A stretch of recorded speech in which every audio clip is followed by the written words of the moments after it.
23 vacancies, PSU jobs और salary 40,000 से start.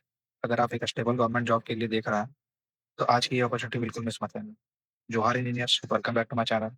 आज हम बात करने वाले हैं Sagarmala finance corporation limited (FMFCL) की लेटेस्ट रिक्रूटमेंट 2026 के बारे में, जो कि एक मिनी रत्ना पीएसयू है। यहाँ पर निकली है एग्जीक्यूटिव E1 ग्रेड की 23 vacancy. Finance, projects, legals, IT and company secretary जैसे मल्टीपल फील्ड्स के लिए इस रिक्रूटमेंट का सिलेक्शन प्रोसेस होगा। सीबीटी एग्जाम प्लस इंटरव्यू, और सैलरी भी काफ़ी अट्रैक्टिव है। तो अगर आप इंजीनियर, फाइनेंस, लॉ या आईटी बैकग्राउंड से हैं, तो ये अपॉर्चुनिटी आपके लिए परफेक्ट हो सकती है। इस वीडियो में मैं आपको कंप्लीट डिटेल्स दूंगा, एलिजिबिलिटी, सैलरी, सिलेक्शन प्रोसेस और कैसे अप्लाई करना है स्टेप बाय स्टेप। शुरू करते हैं इस नोटिफिकेशन को डिटेल में समझने की।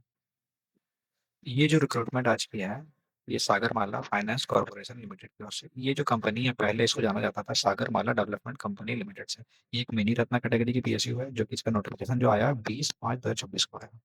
इसका जो एप्लीकेशन अप्लाई करना हम लोगों को वो ऑनलाइन मोड से करना है। और E1 ग्रेड पे की ये जॉब है, जो कि 40,000 से लेकर 1,40,000 तक में है। इसमें कौन कौन से ब्रांच के बच्चे एलिजिबल है? जैसे finance, projects, legal, company secretary, IT. Finance में सीए या फिर सीएमए चाहिए। प्रोजेक्ट्स में आपके पास बीटेक होना चाहिए, सिविल से, इलेक्ट्रिकल से, इलेक्ट्रिकल एंड इलेक्ट्रॉनिक्स से, या फिर इलेक्ट्रॉनिक्स एंड कम्युनिकेशन से, electronics mechanical engineering with 60% minimum marks. जो लीगल होगा उनके पास एलएलबी होना चाहिए 3 साल का। जो कंप्यूटर सेक्रेटरी है उनके पास ये ग्रेजुएट होना चाहिए, और जो आईटी है उनके पास बीटेक डिग्री होना चाहिए कंप्यूटर साइंस से मिनिमम 60% मार्क्स के साथ। ये इनका सीट है कि किसके पोस्ट में, किस डिसिप्लिन में कितना सीट है, और कैटेगरी वाइज भी इसमें लिखा हुआ है। नेक्स्ट हम लोग आगे देखेंगे, तो ये जो नोटिफिकेशन है इसके लिए ईमेल आईडी भी दिया हुआ है ये वाला। बट ईमेल आईडी कोई भी इंफॉर्मेशन चाहिए उसके लिए है, जैसे आपको कोई भी बातचीत करना है उसके लिए रिगार्डिंग के लिए। और ये वेबसाइट है, तो इस वेबसाइट में जाके आप इस नोटिफिकेशन को देख सकते हैं। नेक्स्ट इसे अगर देखेंगे, जो एज लिमिट है वो 30 साल आपका होना चाहिए।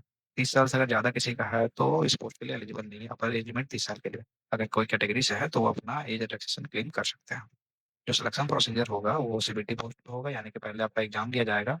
जो एग्जाम दिया जाएगा उसका क्या पैटर्न रहेगा कि एमसीक्यू रहेगा, जिसमें 90 क्वेश्चन पूछा जाएगा। जो मैक्सिमम मार्क्स रहेगा वो 90% का रहेगा। उसके बाद जो एमसीक्यू और दो सेकंड पार्ट का रहेगा, उसमें इंग्लिश रहेगा, क्वांटिटी एप्टीट्यूड जिसको कि हम लोग मैथमेटिक्स कहते हैं, और रीजनिंग जनरल अवेयरनेस रहेगा। ये जो रहेगा वो सेक्शन वो 60 नंबर का रहेगा, जो हर सब्जेक्ट 15-15 मार्क्स से डिवाइडेड रहेगा। ये भी आपका 60 मार्क्स का रहेगा। तो टोटल 2 घंटे एग्जाम होगा, यानी कि 120 मिनट, और आपके लिए इसके लिए आपको क्वेश्चन अटेंड करना होगा 150, जो कि हर क्वेश्चन 1 नंबर का है। अगर कोई क्वेश्चन आपका गलत हो जाता है तो 0.2 मार्क्स आपका काट लिया जाएगा। जो एग्जाम में क्वेश्चन रहेगा वो हिंदी और इंग्लिश दोनों में रहेगा। लेकिन ये जो जनरल इंग्लिश का रहेगा, इसमें जो लैंग्वेज रहेगा सिर्फ इंग्लिश रहेगा, इसमें हिंदी नहीं दिया जाएगा। अब जब आप फॉर्म फिलअप करेंगे तो एग्जाम देने के लिए जो सेंटर आपको मिलेगा वो भोपाल, बैंगलोर, चेन्नई, दिल्ली, गुवाहाटी, हैदराबाद, जम्मू, कोलकाता, लखनऊ, मुंबई, पटना होगा। तो जो भी आपका सामने का है वहाँ आप सेलेक्ट करके उस लोकेशन पर जाके एग्जाम दे सकते हैं। एग्जाम क्वालीफाई करने के बाद आपको इंटरव्यू दिया जाएगा। जो इंटरव्यू होगा, जो भी सीट है उसका रेशियो जो 1:7 रेशियो पे आपको शॉर्टलिस्ट किया जाएगा। यानी कि अगर मान लेते हैं 5 सीट है किसी में, तो 35 बच्चों को बुलाया जाएगा।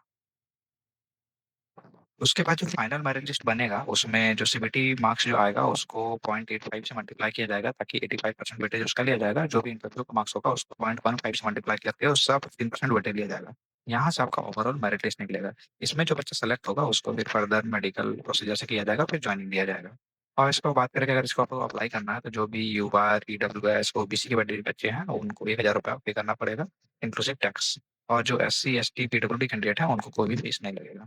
आपको इसको अप्लाई कैसे करना है? अप्लाई करने के लिए आपको इस वेबसाइट में जाना है, उसमें करियर सेक्शन में जाना है। करियर सेक्शन में जाने के बाद वहाँ पे अप्लाई ऑनलाइन का दिखेगा, वहाँ से आप लोग को ऑनलाइन अप्लाई करना है। इसमें जो एज लिमिट का जो कंडीशन है, यानी कि जो लास्ट डेट होगा इस पे आपका काउंट होगा। एज लिमिट या क्वालिफिकेशन वगैरह जो भी है, या फिर एक्सपीरियंस वगैरह जो भी है, इसको आप as a last date consider करेंगे। यानी कि जिनको भी फॉर्म भरना है वो इस डेट से पहले भर देंगे। जो इम्पोर्टेंट डेट्स क्या क्या है कि जैसे एप्लीकेशन अप्लाई स्टार्ट हो गया है 20 मई से, 4 बजे शाम से, जो कि चलेगा 18 जून 2026 को 11:45 में। बहुत बच्चे 12 बजे तक सोचते हैं, लेकिन यहाँ पे ध्यान देना है 12 बजे तक नहीं है, 15 मिनट पहले ही ये विंडो क्लोज हो जाएगा। जो एग्जाम होगा वो टेंटेटिवली जुलाई में होगा, यानी कि समय ज़्यादा नहीं है, लगभग और 1 महीना के बाद एग्जाम स्टार्ट हो जाएगा। उसके बाद जब एग्जाम स्टार्ट हो जाएगा, एग्जाम खत्म होगा, उसके बाद फिर आपको जो लोग शॉर्टलिस्ट होंगे उनको इंटरव्यू के लिए बुलाया जाएगा, जो कि बताया जाएगा कब इंटरव्यू होगा। किसी भी तरह का कोई भी प्रॉब्लम होता है तो इस वाले हेल्प डेस्क नंबर पे आप कॉल करके सब पूछ सकते हैं। सिलेबस भी दिया हुआ है कि जो फाइनेंस वाले हैं उनका सिलेबस ये रहेगा, जो प्रोजेक्ट वाले हैं उनका सिलेबस ये रहेगा, जो एग्जीक्यूटिव लीगल वाले हैं उनका सिलेबस ये रहेगा, और जो एग्जीक्यूटिव वाले हैं उनका सिलेबस ये रहेगा।